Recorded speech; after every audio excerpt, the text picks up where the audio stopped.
I gave you your names, didn't introduce himself. My name's Abraham. Abraham Tower. I'm a fisherman.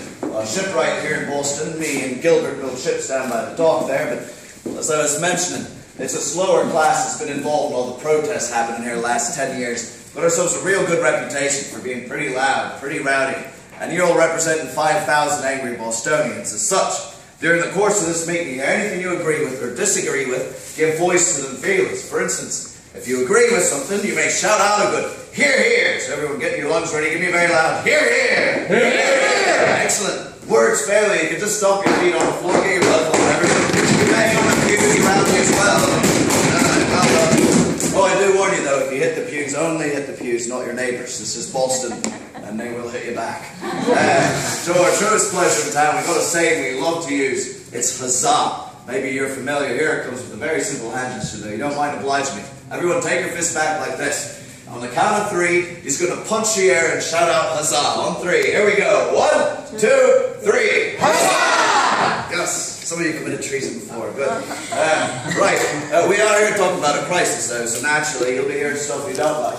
Mention of taxes and kings. You hear any of that stuff, you may feel free to boo! Boo! You want to be a wee bit more subtle, you could also hiss. I say some of us don't like being subtle, that's promising. Tell you what, I'm going to teach you now the most offensive word we got here in Boston, 1773. It's FIE, written right there, F-I-E. By itself, it wasn't all that offensive though, so we added a rude hand gesture to it. Just not the one you're thinking. Let me teach this one to everyone. You're all going to take your thumbs like this, right? Now, this is only used when you really don't like something. You're going to plant the flag, raise the flag, wave it proudly, turn who you want to insult and say, FIE! Yes, terribly offensive. He's not proper Bostonians. Good. Let's begin this meeting official, like introducing this gentleman back here. He's a friend not just to me, he's a friend to all of Boston. Let's give a very warm welcome to Mr. Samuel Adams, my friend. And to one and all, good day. Good day. We could be met here under more pleasant circumstances, but as you have let on, sir, we are met here today to discuss yet another crisis that has been forced upon us by none other than our sovereign, our King, George III.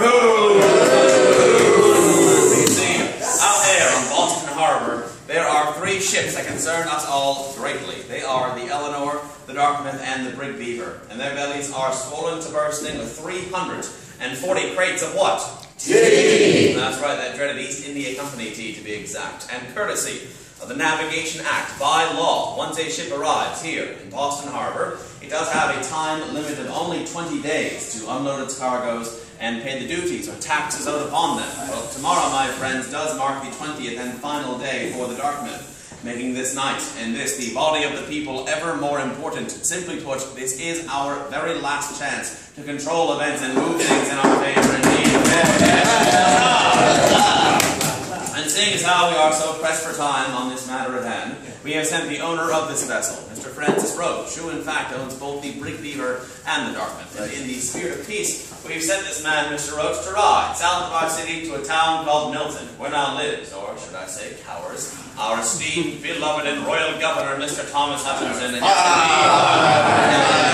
we don't like our governor very much, for you see, despite the fact that he has truly failed us time and time again in the past, we do still cling to the hope that for once this man, our governor, he may just see reason and allow these 3 ships that are currently docked in our harbor to simply sail out of Boston Harbor, sail back to London from whence they came with the tea, still on board of course. But if he does refuse our offer, if he allows these tea crates to be offloaded from these 3 ships and brought into our town tomorrow morning, I fear that each and every one of you will be forced to pay this unlawful tax on tea. But of course, we are no strangers to the idea of taxation here in the colonies. No, for only 8 short years ago, in 1765, King George and his Parliament, they saw fit to tax our newspapers, our letters, pens, ink, in fact, all printed goods, taxed under the terms of that dreaded Stamp Act. Yes, they stooped so low, they even taxed our marriage licenses and our death certificates. And I know that throughout this time, many of us did resort to violence. We tore down houses, we set things on fire, and that was a lot of fun. Yes, I'm sure you'll recall that. But of course, some did find a more peaceful solution by speaking up, lending their own voice. For instance, where's our friend Thomas Porter? Oh, there you are, sir. You've always been outspoken, especially after a pint or 10 in the Great Dragon Tavern. So tell us, sir, what are your thoughts on the Stamp Act? Parliament, they not only taxed our paper and ink, they even taxed our playing cards and dice! Well, taxing our most basic of necessities, like gambling. Well said, Tom. And of course, we were told by Parliament that the revenue from the Stamp Act, it would be used to repay our debt from the French and Indian War. Well, this is a war, I might remind you, that some of your brothers, sons, fathers fought in, even some of you fought in. If this debt ever existed, I say we have already repaid it 100 times over, not with the king's coin, but rather with the expense and issue of our blood out there on that battlefield. And of course, this was in times of war. Granted, these things, bloodshed, are to be expected, but what of times of peace? Have they truly been so different? I would say no, for I'm sure none of us would need any reminders of that tragic event of March 5th, 1770, wherein 5 of our number, 5 innocent Bostonians, they were gunned down on King Street. Nay, some have gone so far as to claim these men they were massacred by the very same British regular troops who were sent to our town to stand out there and occupy your beloved streets by God.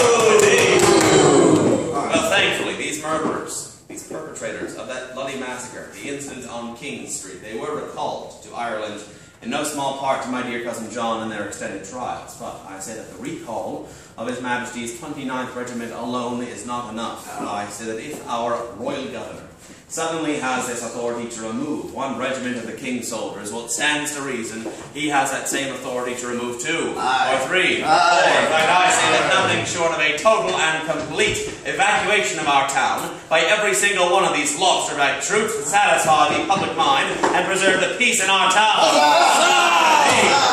But alas, our cries, our huzzahs, though valiant and often prompted, were not heard in the halls of Parliament. No, for not long after the Stamp Act, more taxes would follow. For apparently, having grown tired of taxing our newspapers, our ink, our playing cards and dice, Tom, the next moved on to pinch our pewter candlesticks, our paint, lead, glass, even our fabric and our tea, our everyday basic materials, all of these goods taxed under the good name of Lord Charles Townshend. And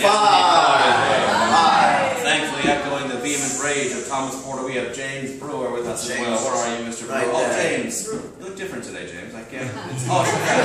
But you've always been outspoken. I know you needed new windows during these Townshend Acts. Well, James, share with us, if you would, how did you pay for these windows? I did not pay for them. I was forced to choose between new windows and putting food in my family's belly.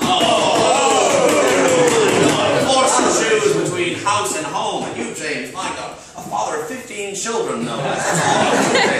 Take solace in this, James. Of course, we did lead boycotts on these British goods. We refused to buy and sell these English-made products. A non-importation agreement, as we called it, and through our effort, through our resolve, and because they weren't making any more money, many of these taxes, they were repealed. Indeed, yes. No small accomplishment to repeal an act of Parliament, indeed. However, though, of course, I do say that many of these taxes, not all of them, there does still remain this single tax on the tea. There does appear to be this ever-growing hole in the purse of the English Treasury, and now their eyes, their greedy eyes, have fixed upon our tea. Well, if our Prime Minister, Lord Frederick North, wishes to impose a 3-penny tax on tea, not for the revenue it raised, but no, in his own words, to signify the supremacy of Parliament and their supposed right to tax these colonies, well, to that I say, we all have that same right to demand some representation in Parliament. After all, does not the Magna Carta, 1215, the very foundation of our good English liberties, suggest that not a one of us, not a single one of us may be taxed without the consent of a legal representative in Parliament. Well, if they choose to strip us of this legal right to representation, they simply have no right to force more of these duties upon us, and we all have no such duty to pay. Yes, in times of crisis like these, we must do our very best to cling to these spirited words of James Otis Jr. that rang from State House Square and throughout these colonies when he said that taxation without representation is tyranny. And the time for petition and compromise, I would say, is long over. Hip, hip, huzzah! I'm sorry, I don't mean to interrupt, sir. Francis Roche, ship's owner, has just returned. Good people, our governor's decision is finally in. Very good. Let's see what our governor has to say. It says here that our governor is willing to grant anything consistent with the laws and his duty to the king, obviously, but he is ordering. It says here he's ordering these vessels cannot leave unless the cargo of tea is unloaded as the law demands. Now what say you all to this? There you have it, my friends. It appears as though our royal governor, Thomas Hutchinson, has failed us all yet again. He has refused to send these 3 ships back to England. He has refused every petition, every course and recourse to a friendly solution, and now he is the one who is forcing our hands on this matter. Make no mistake, folks, if we do nothing, then tomorrow morning, as the sun rises, these consignees, those who are hand-selected by the United East India Company to sell and make a profit from this tea, they'll make their way down there to Griffin's Wharf, they'll seize this tea, bring it into your town, and then each and every one of you, I fear, will be forced to pay yet another unrepresented tax.